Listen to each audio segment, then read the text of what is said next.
Hello नमस्कार दोस्तों, स्वागत है आपका मेरे YouTube चैनल पे। तो आज के जो हमारे गेस्ट हैं बहुत खास हैं। और दीप भाई, स्वागत है आपका मेरे YouTube चैनल पे। Thank you so much Mukesh भाई for having me here. Thank you so much.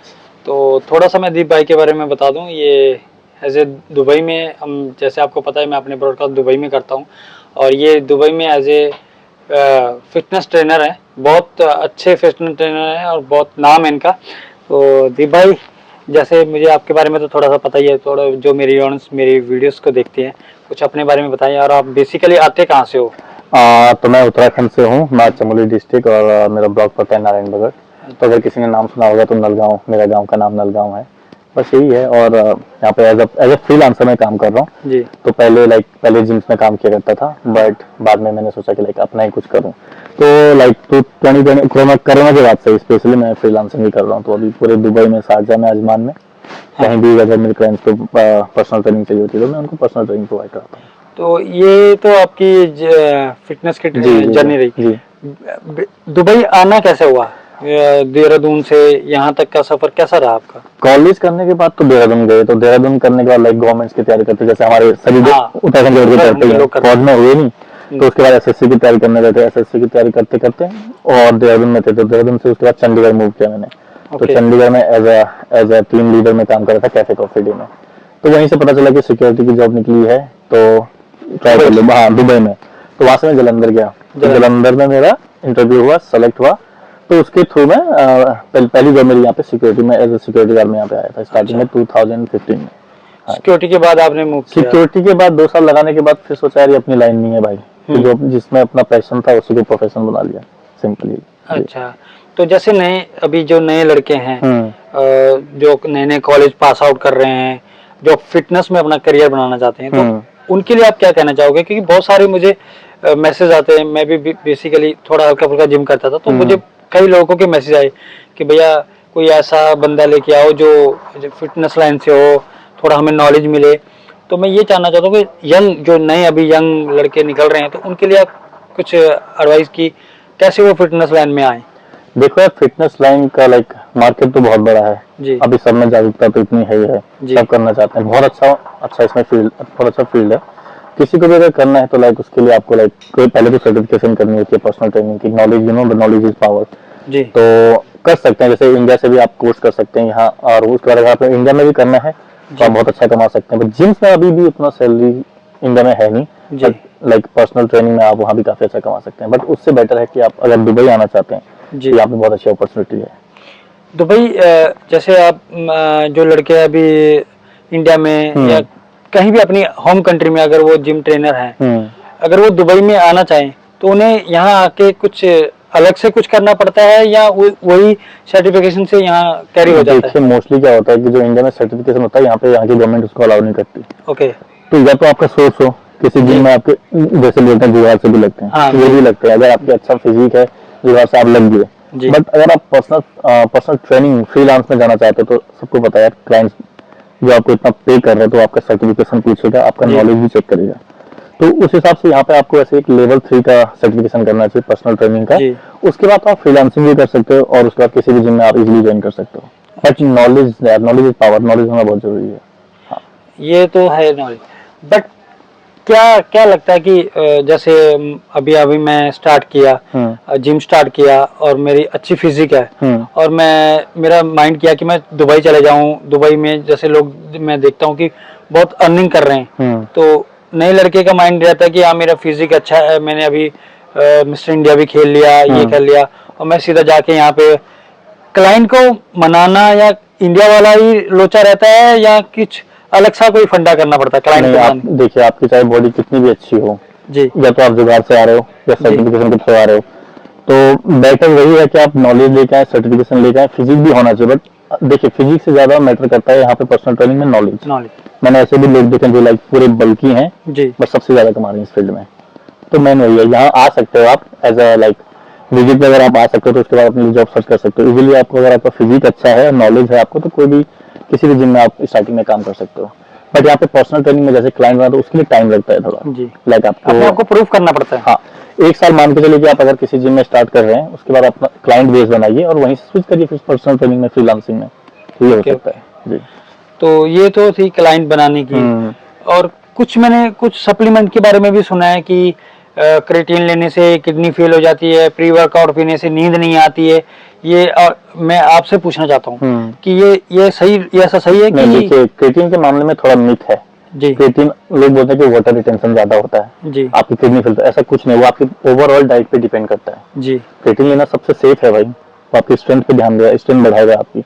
तो ऐसा कुछ भी नहीं। हाँ, प्री वर्कआउट में आपको नींद नहीं आ सकती, तो इसलिए एडवाइस किया जाता है कि प्री वर्कआउट को आप इवनिंग में तो मत लीजिए बिफोर स्लीप। लाइक अगर आप 6 घंटे पहले ले सकते हो बट उसके बाद मत लीजिए, क्योंकि उसमें कैफीन है, जिसमें कैफीन है तो आपको नींद तो आपकी डिस्टर्ब होगी उसमें। बट ये सारा मिथ है कि इससे वो होता है, वो होता है। साइंटिफिकली ऐसा कोई अभी तक स्टडी आई नहीं है, ऐसा कोई प्रूव है ही नहीं। लाइक लोग तो प्रोटीन को भी बोलते हैं कि खराब है, पर भाई ऐसा कुछ नहीं, आपकी बॉडी की नीड होती है प्रोटीन, तो आपको लेना ही चाहिए। पर जैसे सप्लीमेंट है, बड़े बड़े बॉडी बिल्डर्स, बड़े बड़े सेलिब्रिटी प्रमोट करते हैं जिम के सप्लीमेंट को। और एक चीज और है, शराब को कोई प्रमोट नहीं करता, फिर भी शराब पे इतनी लाइन लगी रहती है और सप्लीमेंट स्टोर पे इतनी लाइन नहीं लगी रहती है। बड़े बड़े फ्लुएंसर को बुला के हमें प्रमोट करना पड़ता है। तो क्या रहता है कि शराब और सप्लीमेंट में as a trainer, as a gym में लोगों में देखिए, सप्लीमेंट्स के मामले में हमारे मोस्टली एशियंस में, इंडियंस में मेनली ये मिसकंसेप्शन ही है कि इससे ये हो जाएगा, उससे वो हो जाएगा। दारू पी तो कोई कुछ बोलता नहीं, शराब होगा तो कैसे? बट दारू के पीछे मैंने कई बार पढ़ा है कि लिखा भी होता है कि इससे पीने से ये हो जाता है। यार स्मोकिंग में भी लोग सिगरेट डब्बे पे भी लिखा होता है, फिर भी लोग पीते हैं, फिर भी लोग पीते हैं। पर इसके लिए लाइक नॉलेज होना चाहिए। हमारी कम्युनिटी में थोड़ा नॉलेज कम है अबाउट ये प्रोटीन सप्लीमेंट्स और इनको लेके। कभी आपको ऐसा क्लाइंट मिला है कि आज मैंने पार्टी में जाना है तो अगर मैं थोड़े दारू पी लूं, या मैं रात को दारू पी के आया हूं और मैसेज वर्कआउट, ऐसे कभी? भाई बहुत बार हुआ है, बहुत बार हुआ है। अगर वो दारू पी के आता है तो पहले तो मैं उसको वर्कआउट नहीं कराऊंगा। कभी क्लाइंट अगर कुछ भी ऐसा कर रहा है, लाइक उसकी अगर नींद भी पूरी नहीं है, तो मैं उसको फिर भी नहीं कराऊंगा कभी भी ट्रेनिंग। अच्छा हाँ। और दूसरी बात ये रही कि हम, जैसे आपने बताया कि मैं गढ़वाल से हूँ, तो गढ़वाली जो कम्युनिटी है उसके बारे में आपका क्या कहना है कि यहाँ गढ़वाली जो लोग हैं, ज्यादा मैं ज्यादा शेफ लोगों से मिलता हूँ, बेसिकली अभी सिंगरों से मिला। पहला मेरा ब्रॉडकास्ट है कि मैं एक जिम ट्रेनर से मिल रहा हूँ। तो आपको क्या लगता है कि हमारे इधर से आते हैं लड़के कितने यहाँ हैं कि जो एज ए जिम में वर्क कर रहे हैं? यार मेरे हिसाब से अभी तो शायद कुछ लोग हैं, शायद मेरी नजर पर मिला, मैं अभी तक किसी से नहीं हूँ जो अपने उत्तराखंड का हो रहा है जिम ट्रेनर या फिटनेस लाइन में कोई काम कर रहा हो। बट मैंने शायद कहीं देखे 2-3 लड़के तो हैं अभी जो अपने कर रहे हैं पर्सनल ट्रेनिंग। बट वहाँ पे यही है, सब सेफी पुरानी सेफपन भी क्यों आते हैं अपने उत्तराखंड से, सिंपल। अभी तो बहुत चेंज हो गया है, क्योंकि पहले हमारे ज्यादा लड़कों का फोकस आर्मी की तरफ होता है। पहले आर्मी, या तो आर्मी करो या तो सेफ बनो। तो अभी एक मैं रील्स स्क्रॉल कर रहा था, तो अभी एक रील आई है मेरे पास कि अगर देहरादून में जमीन है तभी लड़की मिलेगी। क्या आपके साथ ऐसा भी हुआ है? अभी तो अनमैरिड है, अब आपको? अभी मैं अनमैरिड ही हूँ, बट पहले हुआ है कई बार कि लाइक कहा करता है आपका बेटा, कितना कमाता है आपका बेटा, तो वो थोड़ा हमारी यूट्यूब पे तो आता ही है भाई, कितना कमाते हैं बोल दिया जब, तो है ना, हम अच्छा ही कमाते हैं भगवान की कृपा से। बट थोड़ा हो जाता है। बट हाँ, अपने पहाड़ में तो बहुत ज्यादा है भाई। लड़की ने चाहे 12वीं पास की है या 10वीं पास भी की है ना जी, और लड़के के पास कहाँ है बोला जमीन? देहरादून में कितनी जमीन है, कहाँ रखोगे शादी के बाद? ये भाई बहुत है अभी पहाड़ में। अच्छा, एक दिन मैं आपकी टिकटॉक लाइव पे भी आया था, एक दिन अचानक ही रैंडमली मैं आपको फॉलो कर रहा था, तो मैं एक दिन आया था, तो आप नेपाली भी बहुत अच्छी बोले थे। ये देखिए, मैं यहाँ पे रह रहा हूँ ऑलमोस्ट 2015 से, तो मेरे नेपाली कलीग काफी रहे, तो उनसे अटैचमेंट होते होते लाइक हो गया। अटैचमेंट ज्यादा हो गई? नहीं, ज्यादा नहीं, ज्यादा जैसे गर्लफ्रेंड वाला कोई सीन नहीं है, ऐसा कुछ भी नहीं है। ऐसा तो ये तो थोड़ा सीक्रेट है बस, तो क्या नहीं, वैसे मैं बहुत से, मेरे भी बहुत फ्रेंड है कि वो जिम ट्रेनर के साथ तो अटैचमेंट हो ही जाती, क्योंकि सुबह उठना, पहले जिम ट्रेनर को मिलना, रात को सोने से पहले जिम ट्रेनर को मिलना, तो कोई पर्सनल बॉन्डिंग बन जाती है कई बार। ऐसे नहीं, ऐसा कुछ तो नहीं है, क्योंकि अगर प्रोफेशनली मैं उसको लेता हूँ तो मैं किसी भी लाइक अगर कोई कितना भी अप्रोच करे मैं उसको ले जाऊँ, क्योंकि वहां से अगर मेरा पैसा बंद हो रहा है, मंथली इनकम आ रही है अगर किसी क्लाइंट से मुझे, तो मैं उसको क्यों खोऊं भाई? तो वहाँ पे प्रोफेशनलिज्म में मैं ऐसा कोई कॉम्प्रोमाइज नहीं कर सकता। नहीं, बाकी नेपाली दोस्त बहुत है अपने साथ। अच्छा, मतलब मैं आपकी टिकटॉक भी देखता हूँ, इंस्टा पे भी देखता हूँ, आप बहुत एक्टिव रहते हैं। कभी ऐसा हुआ कि किसी पर्टिकुलर सिंगर ने या आपके किसी बंदे ने बोला कि यार देव भाई मैं आपकी वीडियोस देखता हूँ, कभी किसी गाने के लिए या किसी शूट के लिए आपको अप्रोच किया हो? नहीं यार, ऐसा तो कोई अपने उत्तराखंड से तो ऐसा कुछ नहीं, बट यहाँ पे हमने 1-2 शूट किए थे, बट अनफॉर्चुनेटली हो गया कुछ, हम नहीं निकले बाहर। बड़े बड़े इन्फ्लुएंसर हैं उनके साथ तो कई कई बार। हाँ, मैंने बहुत सारी वीडियोस देखी हैं आपकी। आप एक्टिंग भी बहुत अच्छी कर लेते हैं। मैंने आपकी एक रमजान की एक वीडियो देखी थी और मेरे पास आई थी, तो बहुत वायरल हुई थी और बहुत अच्छे डायलॉग बोलते उसके। मैं तब मैंने देखा कि शायद आपको किसी ने अप्रोच किया है कि नहीं, ऐसा तो कुछ अभी तक तो हुआ नहीं, शायद फ्यूचर में कुछ हो जाए। तो मैं जो मेरी वीडियोस काफी सिंगर्स देखते हैं उत्तराखंड से, तो मैं अप्रोच करूंगा कि भाई आपके लिए मैं एक बहुत अच्छा एक्टर लेके आया हूँ। देव भाई की आईडी है टिकटॉक पे भी, इंस्टा पे भी, देव रावत करके। अगर आपको एक अच्छा दमदार एक्टर चाहिए तो ये देव भाई हैं, इनसे अप्रोच करें। मैं 110% कह सकता हूँ कि आपको एक अच्छा एक्टर मिल सकता है। अरे थैंक यू मुकेश भाई। तो देव भाई एक और चीज मैं आपसे पूछना चाहूंगा कि जो लड़के यहाँ आके, कई लड़के आते हैं और जिम में काफी ट्राई करते हैं, फिर वापस इंडिया चले जाते हैं, और वो कई बार मुझे एक दो लड़कों के मैसेज भी आया, वो बेसिकली देहरादून से कि भाई हमारा वहाँ सेटिंग नहीं हुआ, लोग पैसे मांगते हैं जिम में, ये है, क्योंकि बिना कहते हैं कि बिना सेटिंग के यहाँ हो नहीं सकता है। ये बात सही है क्या? यार ये बात काफी हद तक सही है, बट मैंने आपको पहले ही बोला जैसे कि नॉलेज अगर है, अगर जिम लाइन में आ रहा है, नॉलेज उसको है और उसका फिजिक सही है, तो वो मेहनत करेगा, घूमेगा थोड़ा मार्केट में, तो उसे 100% कहीं ना कहीं जॉब मिल जाएगी। और दूसरी एक बात और, जैसे इंडिया में है, जैसे ट्रेनर आता है, ट्रेनर के पास क्लाइंट आता है, उसको रिजल्ट नहीं आता है, तो जैसे इंडिया में कहते हैं कि भाई ये सप्लीमेंट ले ले, ये खा ले, ये लगा ले, इधर भी ऐसा कोई फड्डा है क्या? देखिए यहाँ पे हाँ निचले लेवल पे तो होता ही है, जब आप प्रोफेशनलिज्म लेवल पे जाते हैं तब ऐसा कुछ भी नहीं है। लाइक मैं कभी भी अपने क्लाइंट को कुछ भी सजेस्ट नहीं करूंगा जैसे कि आप सप्लीमेंट लो, मैं उसको हो सके तो ज्यादा से ज्यादा नेचुरल डाइट पे रखता हूँ। तो कभी ऐसा भी हुआ है कि क्लाइंट ने आपसे पूछा कि मैं कौन सा प्रोटीन लूं, ये लूं, हाँ, बाद में जाके गूगल करके देखा और खुद ले लिया? ये होता है, काफी बार होता है, बहुत बार होता है, पर मोस्टली क्लाइंट अपने जिसे वो पे कर रहा है उसे पूछेगा जरूर, उसके कंसल्टेशन के बिना नहीं लेगा। हाँ, ये तो नहीं, क्योंकि आजकल गूगल का बहुत जमाना हो गया ना, लोग सोचते हैं कि कहीं ट्रेनर का बीच में टांका तो नहीं है। क्योंकि हम भी ट्रेनर के पास जाते तो हम सोचते थे कि यार भाई इसका कोई ना कोई टांका होगा बीच में। तो देखिए जो फ्रीलांसिंग पर्सनल ट्रेनिंग कर रहा होगा ना, वो कभी भी आपको लेके नहीं देगा, वो क्लाइंट्स को केवल सजेस्ट करेगा कि आप ये ले सकते हैं, आप ये ले लीजिए।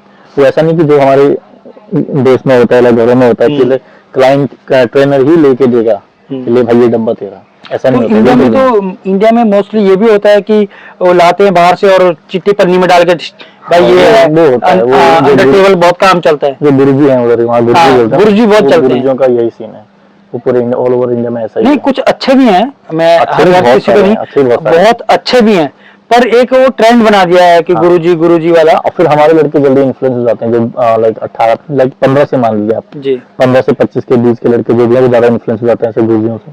मैं भी हुआ था भाई, मैं भी 25,000 रुपए दे के आया था 2016-17 के करीब, बाद में वापस लेने गया, उसने 10,000 रुपए काट लिए। तो अभी हमारी जो देहरादून की है इंडस्ट्री है, बहुत फिटनेस में बहुत ग्रो, क्योंकि मेरे पास बहुत सारी रील्स आ रही है। दो मेरे अभी नए फ्रेंड्स भी हैं जो बेसिकली अपने जिम भी चला रहे हैं देहरादून में, मैं नाम नहीं लूंगा, बट अच्छा जिम चला रहे हैं। तो वहाँ पे अब जो फिटनेस लाइन की जो फील्ड है ना, बहुत बड़ा होता जा रहा है, क्योंकि जो अपना इंस्टाग्राम है या रील्स है, अवेयरनेस, काइंड ऑफ अवेयरनेस बढ़ गया, तो लोग इसलिए ज्यादा भी हो रहे हैं।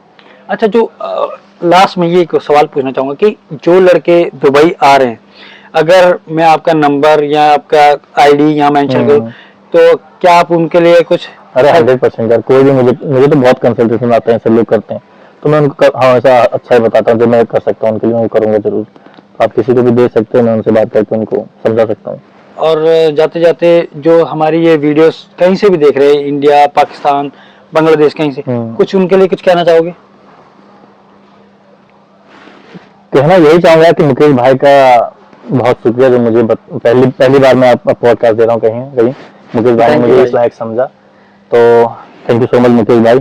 और आप सब भी हेल्दी रहें, फिट रहें, और मुझे भी फॉलो करें, मुकेश भाई को तो आप करते ही हैं।